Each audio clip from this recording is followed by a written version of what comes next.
வணக்கம் நண்பர்களே. இது லாஸ்ட்டு வீடியோவோட கண்டினியூ வீடியோ. நம்மளோட வீடியோ பார்த்துட்டு வரவங்களுக்கு இது புரியும். இது அந்த ஃபில்லர் சைடு இடைகளை நம்ம அந்த ஏசிசி பிளாக்கால் கட்டி கவர் பண்ணுறது.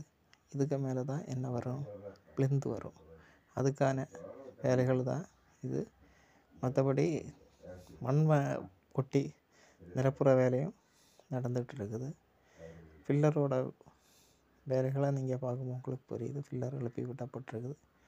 தொடர்ந்து உள்ள வீடியோஸில் இதோட கண்டினியூட்டி கிடைக்கும். என்னோடய வீடியோஸை நீங்கள் பார்த்துட்ருக்கீங்க, ரொம்ப நன்றி. Please subscribe my channel, like, share and comment. நிச்சயமாக இதுபோல் பயனுள்ள தகவல்களை நாம் தொடர்ந்து கொடுத்துக்கிட்டு இருக்கோம். மிஸ் பண்ணாமல் தொடர்ந்து பாருங்கள். பார்த்து எங்களுக்கு தொடர்ந்து ஆதரவு தாருங்கள் என்று கேட்டுக்கொள்கிறோம். நன்றி.